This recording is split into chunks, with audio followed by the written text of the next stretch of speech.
ایک مسافر اور ایک مہمان نواز بزرگ اخلاص کا واقعہ۔ ایک پرانے زمانے کی بات ہے۔ شام کا وقت ڈھل رہا تھا، آسمان نارنگی رنگ میں رنگ چکا تھا اور دور پہاڑ کے پیچھے سورج ڈوب رہا تھا۔ اس خوبصورت منظر کے بیچ ایک مسافر اپنی لمبی سفر سے تھکا ماندہ چل رہا تھا۔ اس کے کپڑے دھول سے بھر چکے تھے، پیر تھکنے سے بوجھل تھے اور چہرے پر بے چینی صاف دکھ رہی تھی۔ اس کے پاس نہ کھانا تھا، نہ پانی اور نہ ہی کوئی جگہ جہاں وہ رات گزارے۔ ٹھنڈی ہوا تیز ہونے لگی اور رات کا اندھیرا دھیرے دھیرے نچلی گلیوں پر چھانے لگا۔ مسافر نے آس پاس دیکھا اور اس سے دور ایک چھوٹا سا گاؤں نظر آیا۔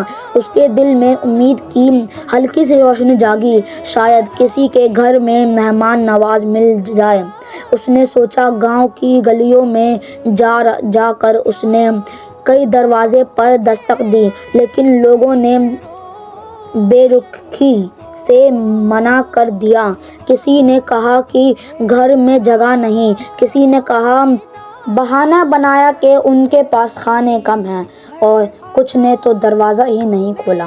دھیرے دھیرے سب امید ٹوٹنے لگی تھی۔ مسافر بہت تھک چکا تھا اور سوچ رہا تھا کہ رات کیسے گزاروں۔ تبھی گاؤں کے ایک کونے میں اس کے ایک پرانا سا کچا گھر نظر آیا، جس کے باہر ایک بہت پرانا چارپائی پر ایک بزرگ آدمی بیٹھا ہوا تھا۔ ان کی آنکھوں میں نور تھا، چہرے پر نرمی اور دل میں سکون۔ مسافر ان کے پاس گرا ہوا سا آیا اور ہلکا سا سلام کیا۔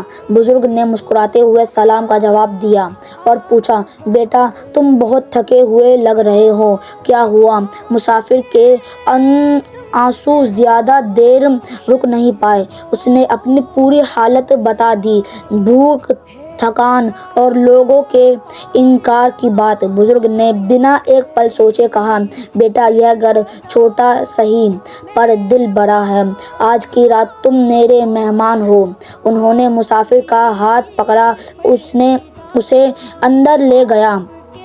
گھر میں صرف ایک ہی چھوٹا سا کمرہ تھا، چارپائی پرانی تھی، برتن پرانے تھے اور روشنی ایک چھوٹی سی دیا سے آ رہی تھی۔ بزرگ کی اپنی حالت بھی کچھ خاص نہیں تھی، مگر ان کے چہرے پر شکر اور سکون تھا۔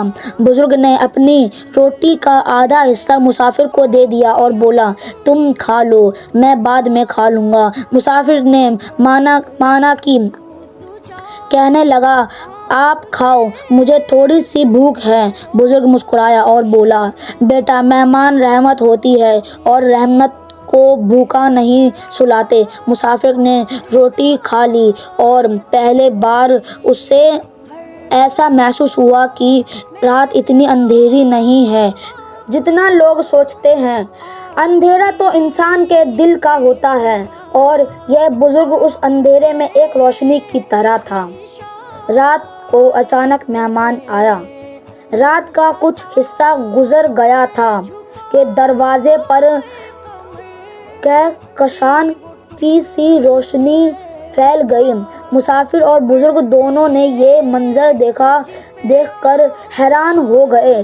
دروازے کے باہر ایک بزرگ نورانی چہرے والے شخص کھڑے تھے۔ معلوم ہوتا تھا کہ وہ کوئی عام انسان نہیں۔ وہ شخص اندر آیا اور بزرگ سے کہا، اللہ تم سے راضی ہو، تم نے اپنی تنگ دستی کے باوجود ایک مسافر کی عزت کی، جبکہ گاؤں کے امیر لوگوں نے اسے دروازے سے لوٹایا۔ پھر انہوں نے مسافر کی طرف دیکھا اور پوچھا، بیٹا تم جانتے ہو یہ کون ہے؟ مسافر نے سر ہلا دیا۔ وہ نورانی شخص بولے، یہ اللہ کے وہ بندوں میں سے ہے جن کا نام زمین پر بالوں کی طرح کم ہے، مگر اللہ یہاں ان کی قدر پہاڑوں کی طرح زیادہ ہے۔ مسافر کے دل نے عجیب سا سکون محسوس کیا۔ نورانی شخص نے اپنا ہاتھ اٹھایا اور بزرگ کو دعائیں دی۔ اللہ تمہاری زندگی میں برکت ڈالے، تمہاری مشکل آسان کرے اور تمہارے اپنی حفاظت میں رکھے۔ یہ کہہ کر وہ روشنی کی طرح غائب ہو گئے۔ صبح کا معجزہ۔ صبح جب مسافر نے اپنی آنکھیں کھولی تو اس نے دیکھا کہ بزرگ کا چھوٹا سا گھر ایک نیا رنگ لے چکا ہے۔ گھر میں برکت آ گئی تھی، اناج کے برتن بھرے ہوئے تھے، روشنی زیادہ چمک رہی تھی اور بزرگ کے چہرے پر سکون اور بھی گہرا ہو گیا تھا۔ مسافر رونے لگا اور بولا، بابا یہ سب آپ کی سچی نیت اور اخلاص کے نتیجے ہیں۔